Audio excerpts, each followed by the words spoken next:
कहानी की शुरुआत में हम सैंडी नाम की एक 40 साल की औरत को देखते हैं जो कि एक हाउसवाइफ होती है। सैंडी अपने पति और 2 बच्चों के साथ बहुत खुश थी और वो उनसे बहुत प्यार करती थी। फिर एक दिन सैंडी जब अपने बेटे की बर्थडे पार्टी की वीडियो देख रही थी तब उसे पता चलता है कि उसके पति का मॉली नाम की एक औरत के साथ अफेयर चल रहा है। अब ये देखकर वो बहुत दुखी होती है, जिसके बाद वो अपने पति से डिवोर्स लेकर अपने बच्चों के साथ न्यूयॉर्क आ जाती है। अब अपना घर चलाने और एक नई जिंदगी की शुरुआत के लिए सैंडी नौकरी ढूंढने लगती है और इसके साथ ही उसे रहने के लिए एक जगह भी चाहिए थी, जिसके लिए वो एक कैफे में जाती है जहाँ पर उसकी मुलाकात एरम नाम के एक 25 साल के लड़के से होती है। एरम का भी रिसेंटली ब्रेकअप हुआ था और वो दोनों ही अपनी लाइफ में खुशी ढूंढ रहे थे और इसके साथ ही सैंडी भी अपने बच्चों के साथ न्यूयॉर्क की लाइफ में एडजस्ट होने की कोशिश कर रही थी। इसके लिए वो एक सेल्फ डिफेंस की क्लास ज्वाइन करती है जहाँ पर उसकी मुलाकात फिर से एरम से होती है।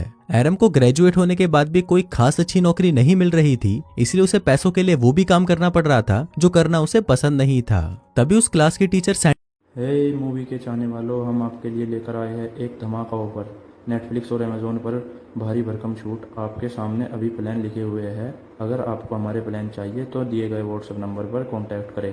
नेटफ्लिक्स और अमेजोन जैसे किसी भी प्लेटफॉर्म के लिए संपर्क करें। सैंडी को अपना सारा गुस्सा एरम पर निकालने को कहती है, जिस पर एरम भी अपने पति की हरकतों को याद करके अपना सारा गुस्सा उस पर निकाल देती है। पहले तो वो उसे गंदी गंदी गालियां देती है और फिर वो उसे कुत्ते की तरह मारना शुरू कर देती है। इसके बाद अगले दिन सैंडी एरम से कल की हरकतों के लिए माफी मांगती है और उससे पूछती है कि क्या वो उसके बच्चों का बेबी सिटर बन सकता है, जिस पर एरम भी उसे हाँ बोल देता है। फिर उस रात जब एरम बेबी सिटर के लिए सैंडी के घर पर आता है तब उसे पता चलता है कि सैंडी के बच्चे बहुत अजीब हैं। फिर सैंडी उसे वहीं छोड़कर एक आदमी के साथ डेट पर चली जाती है, पर वो आदमी तो एक नंबर का गधा था और वो सैंडी के साथ काफी अजीब हरकतें कर रहा था, जिससे वो उसके साथ कंफर्टेबल नहीं हो पाती। वहीं घर पर एरम धीरे धीरे सैंडी के बच्चों का दोस्त बन गया था, पर दूसरी तरफ वो आदमी तो सैंडी के साथ और भी अजीब हरकतें कर रहा था। अब सैंडी इन सब चीजों से परेशान हो चुकी थी और वो वापस अपने घर आ जाती है। घर पर एरम ने बच्चों को सुला दिया था और फिर सैंडी एरम को अपनी खराब डेट के बारे में बताने लगती है। फिर अगली सुबह जब एरम कैफे में काम कर रहा था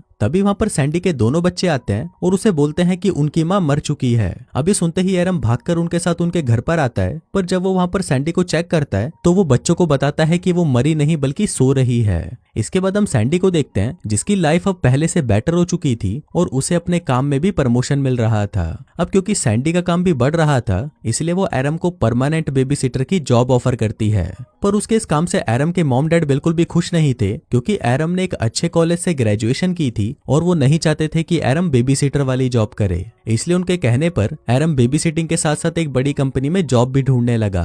अब धीरे धीरे वक्त बीतने लगा और एरम सैंडी और बच्चों के और भी नजदीक आने लगा। वहीं सैंडी के दोस्त भी समझ जाते हैं कि सैंडी अब एरम को पसंद करने लगी है। दूसरी तरफ एरम को भी अब दूसरी लड़कियों में कोई इंटरेस्ट नहीं था और उसे भी सिर्फ सैंडी और उसके बच्चों के साथ ही रहना पसंद था। फिर एक दिन सैंडी एरम को एक फाइटिंग मैच की 2 टिकट्स देती है और उसे कहती है कि तुम अपने दोस्त के साथ ये मैच देखने चले जाना, पर एरम का कोई भी दोस्त नहीं था, इसलिए वो सैंडी को ही अपने साथ चलने के लिए पूछता है, जिस पर सैंडी भी उसे हाँ बोल देती है। फिर अगली रात वो दोनों साथ में मैच देखने जाते हैं, जहाँ पर सैंडी को भी बहुत मजा आता है। फिर कुछ देर बाद एरम के पास एक आदमी आता है जो कि एक बहुत बड़ी कंपनी का सीईओ था, जहाँ पर एरम इंटरव्यू देने गया था। फिर उन दोनों की बातों से सैंडी को पता चलता है कि एरम को उस कंपनी में नौकरी मिल गई थी, पर एरम ने बेबी सिटिंग के लिए वो नौकरी छोड़ दी।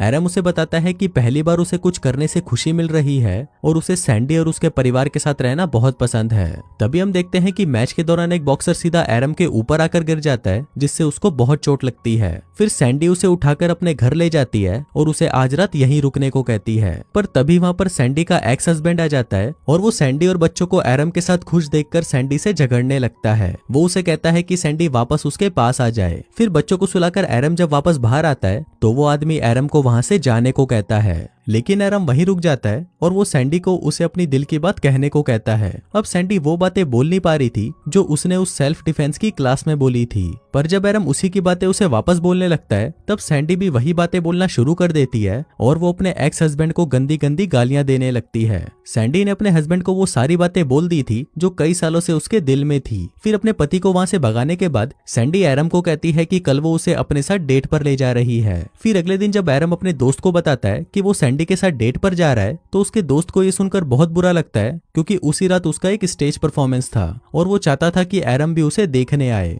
अब एरम अपने दोस्त को नाराज नहीं कर सकता था, इसलिए वो शाम को सैंडी के साथ उसका शो देखने के लिए आता है। फिर शो खत्म होने के बाद वो सैंडी को अपने साथ एक पार्टी में ले जाता है जहाँ पर वो दोनों एक दूसरे के करीब आने लगते हैं। पर तभी एरम को वहाँ पर उसकी एक्स गर्लफ्रेंड मिलती है और वो उसे कहती है कि वो उसके पास वापस आना चाहती है, पर एरम उसे इग्नोर कर देता है और वापस सैंडी के पास चला जाता है। पार्टी खत्म होने के बाद वो दोनों घर पर आते हैं और साथ में इंटीमेट होने लगते हैं, पर तभी वहाँ पर सैंडी का बेटा उन्हें मजे करते हुए देख लेता है, जिसके बाद अगले दिन एरम खुद ही सैंडी के दोनों बच्चों को उसके और सैंडी के रिलेशनशिप के बारे में बता देता है। दूसरी तरफ सैंडी भी अपने दोस्तों को अपने रिलेशनशिप के बारे में बता देती है कि उसे अपने बच्चों के बेबी सीटर से ही प्यार हो गया। फिर अगले दिन एरम सैंडी को अपने मॉम डैड से मिलवाने के लिए उनके घर लेकर आता है, पर वहाँ पर सैंडी एरम की मॉम की हरकतों से समझ जाती है कि उसकी मॉम को उन दोनों का रिलेशन पसंद नहीं है। पर सैंडी को इससे कोई फर्क नहीं पड़ता क्योंकि एरम उससे और उसके बच्चों से बहुत प्यार करता था।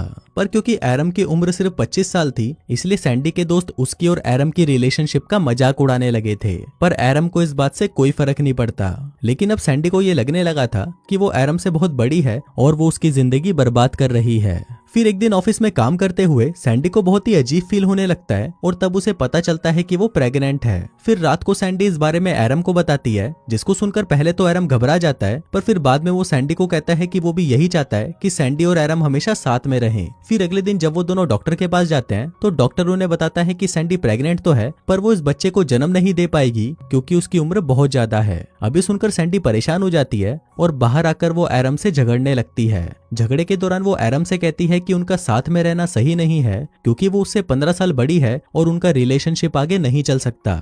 अब क्योंकि उन दोनों का साथ में कोई फ्यूचर नहीं है, इसलिए वो दोनों अब साथ में नहीं रह सकते और ये बोलकर सैंडी वहां से चली जाती है। अब इसके बाद वो दोनों अलग हो जाते हैं और एरम अपनी बेबी सिटिंग की जॉब छोड़कर ट्रैवल करने के लिए दूसरे देशों में चला जाता है। लेकिन एरम अलग अलग देशों में घूमने के बाद भी सैंडी और उसके बच्चों को ही याद कर रहा था।